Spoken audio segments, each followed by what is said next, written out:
I am really excited to share something new with you today. If you've been following me for a while, you know that every Wednesday I share a new Confident English lesson on my Speak Confident English website, on YouTube and Spotify. But this week is a bit different. I'm introducing a new monthly series called Confident English Conversations. What that means is I'm inviting a special guest to come in and sit down with me to simply have a conversation in English, to just enjoy connecting human to human. I'm doing this for a couple of reasons. Number one, I don't know about you, but I know I feel the most alive and the most joyful when I truly get to connect to someone else, when I get to have a real conversation with someone. And I want to invite you into some conversations that I'm having. The second reason I'm doing this is I'll be talking with individuals who have worked toward English confidence and they've experienced success in English confidence. So I want you to hear what they've done to make those changes. But I also want you to hear what happens in real conversations, the mistakes that we all make, the moments when we feel uncertain or we forget words or we hesitate or we have to try to say something in a different way. We all experience those moments in real life conversations. But it's okay. It's part of the moment. It's part of connecting with someone else. So I want you to hear what all of that is like.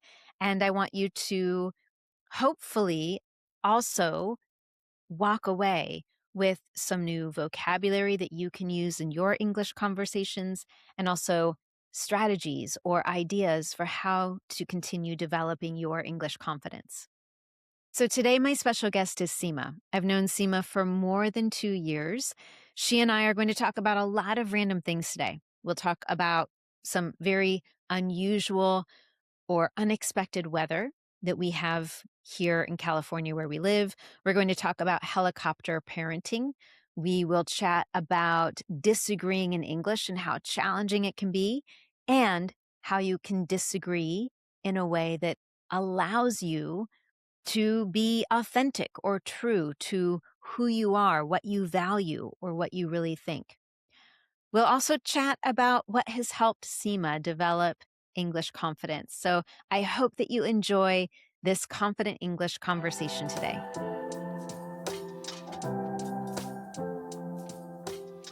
Sima, I'm so excited to chat with you today. We've got lots of things to talk about, but before we do all of that, something that's kind of unique about you and I is that you and I both live in the Monterey Bay area in California. And I'm really curious what you love most about living here in Monterey Bay. Yeah, thank you, Anne-Marie, for inviting me for the podcast.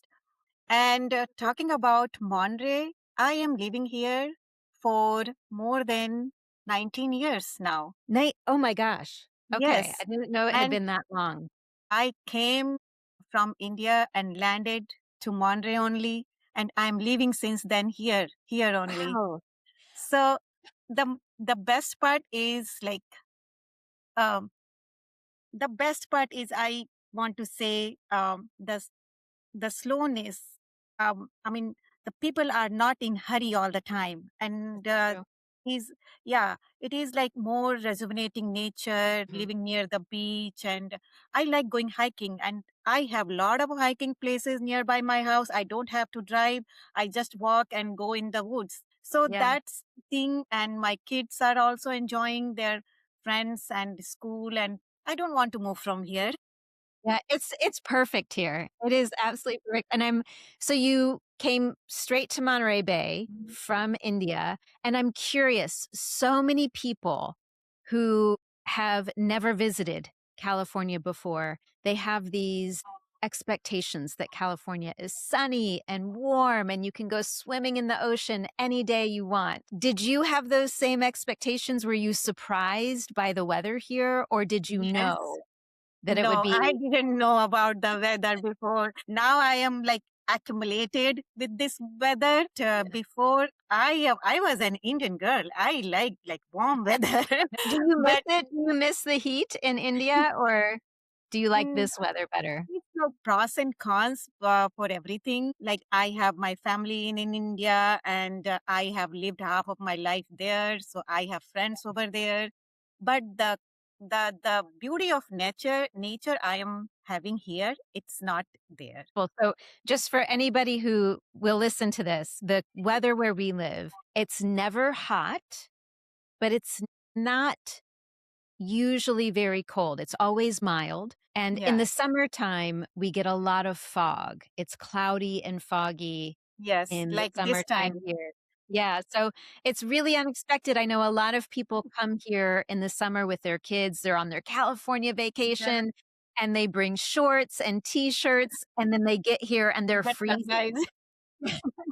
And I the water is so cold here. I don't know Okay. how anyone swims or surfs. It is so Yeah. cold. It's such a surprise, but it is beautiful. Absolutely Good. beautiful. Yeah. Yeah. Yeah. Yeah. Yeah. I whenever I see kids swimming in the ocean, I feel like, oh my God, it's freezing. Yeah, it's such a shock, absolutely a shock. Well, you and we've known each other since 2024, Sima. I was Hmm. thinking back, you joined the Confident Women community back in June or no, January 2024.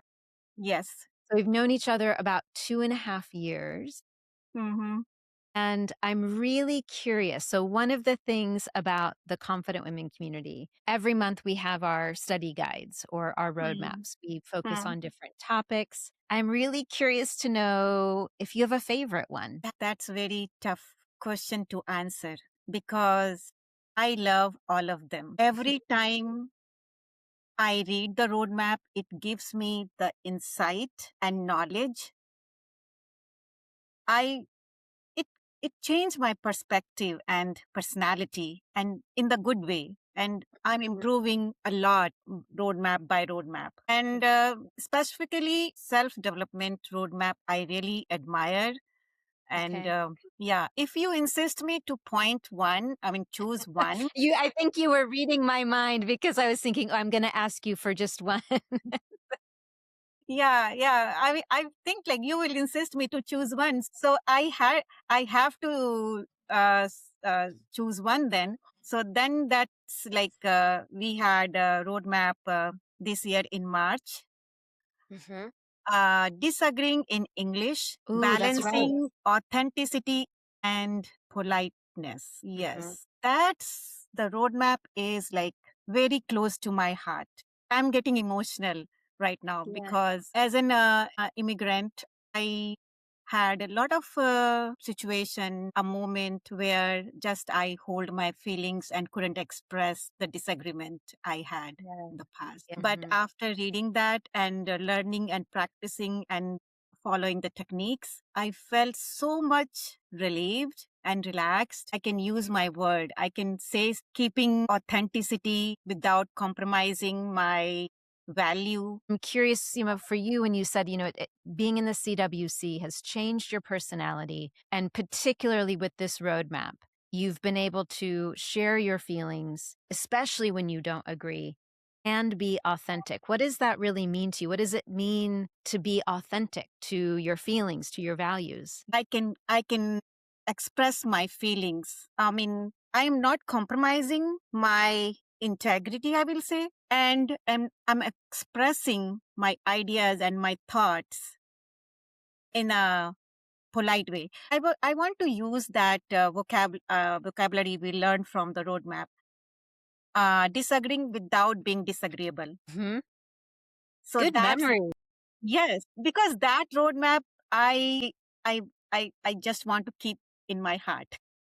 Do you have any other vocabulary that you remember from that particular roadmap or anything that stands out to you from that topic in particular? The authenticity and validation is more close to me because I worked and still I'm working on these two.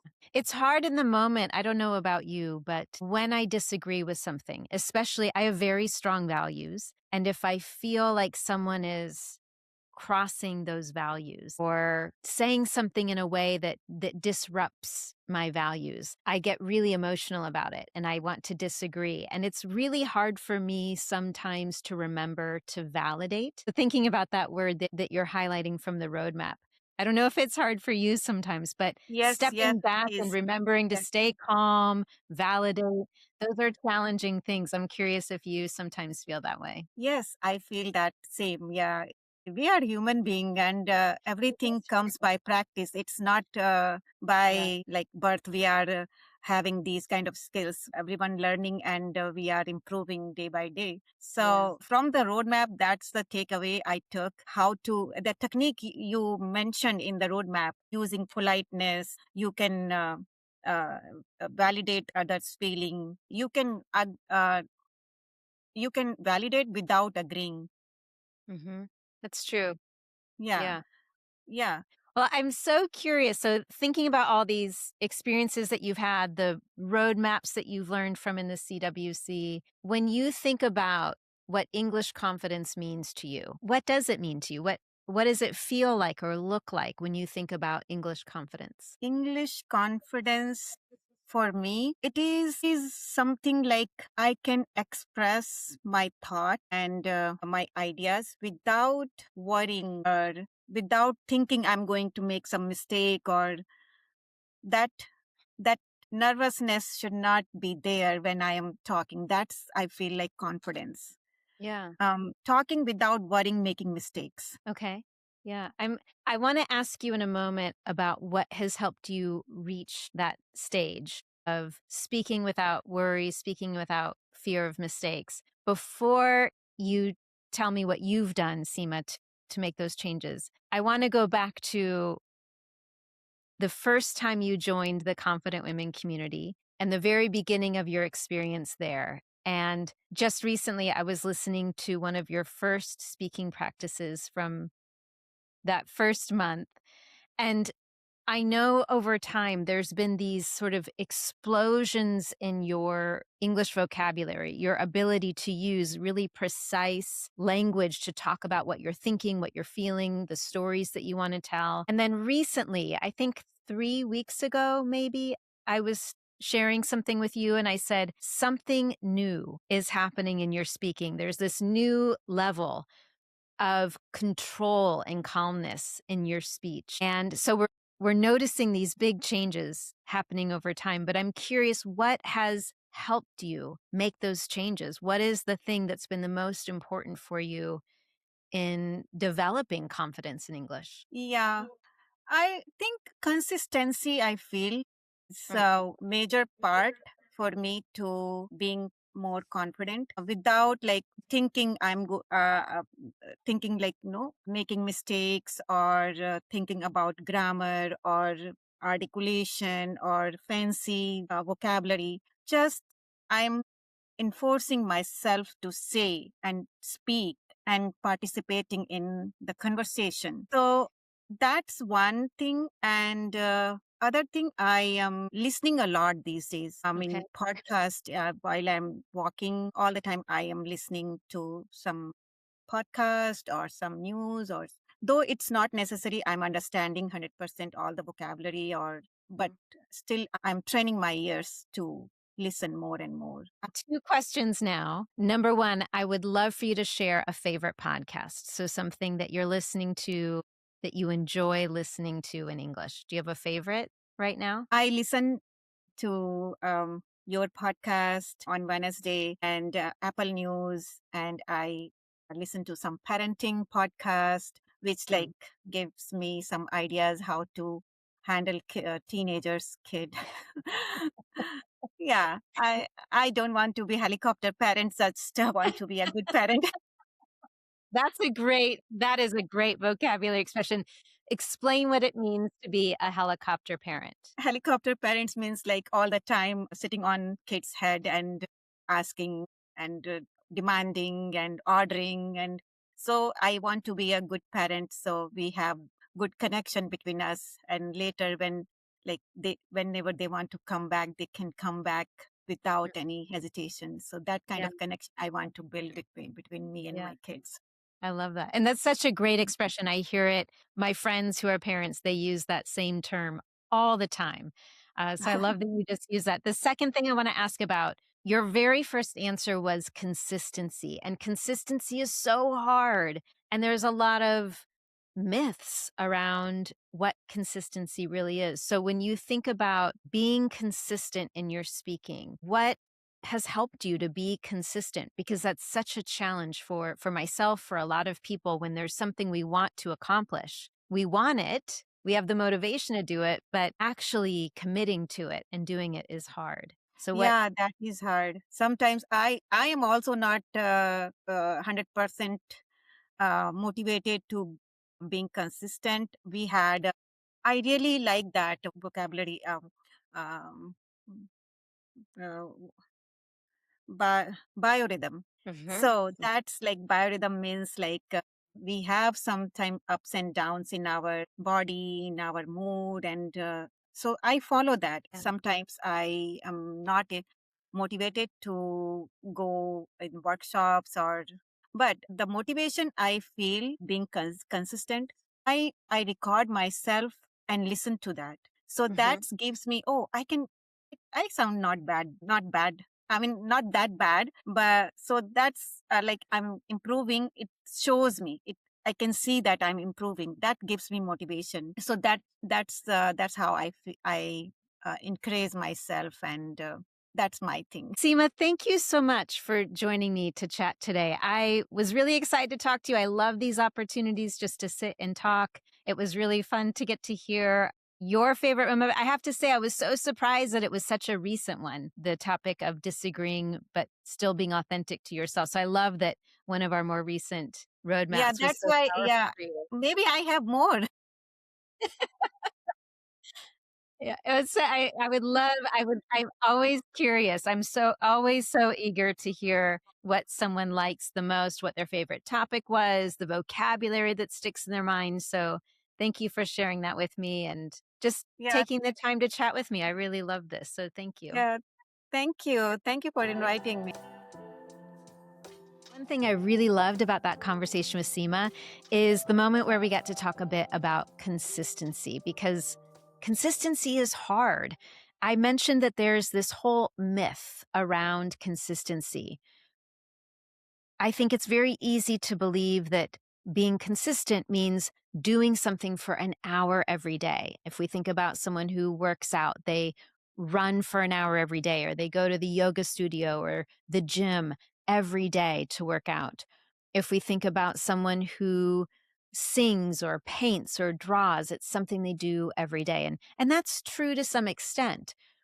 But we all have days where we don't go to the gym or we don't run because we're too busy, we're tired, we don't feel well. But it doesn't stop us from running again when we're ready or going back to the gym when we're ready. And the same thing is true in English. This is something we talk a lot about inside my Confident Women community. The reality that life and our schedules, what we have time for, ebbs and flows. It goes in and out. We have periods in our life where we have a lot of time and we can give more time to the things that we want to accomplish. And there are times when life is busy, it is demanding. People need us at home. Maybe someone's sick or there's a work meeting that goes late. These are natural things that happen in life. So maybe there are some days where we can't give time to studying English, for example. That's okay. It doesn't have to stop you. You have tomorrow or the next day and the next day after that. So I really love this way of rethinking what consistency means. It does mean showing up regularly, but that doesn't necessarily mean every single day for a full hour. I shared at the beginning of this that I had two reasons that I wanted to do this new podcast series. Number one, I just want to have these moments where I get to connect and chat with someone who I know, talk about the things that interest them, the topics that they're interested in, what they're learning in English, and all of the unexpected topics that come up. I just want to have those real human moments. And I'm also hopeful that along the way, you've learned some new vocabulary. that you can use in your conversations. I'm hopeful that you feel inspired and motivated. You'll discover new ideas for how you can also advance your English speaking confidence. So, thank you so much for joining me. Thank you for listening in on my conversation with Sima. Thank you for being part of this. I would absolutely love to hear your thoughts and questions. Let me know if there was a part of the conversation that you really enjoyed, or maybe something new that you learned along the way. Thanks again for joining me, and I look forward to next time.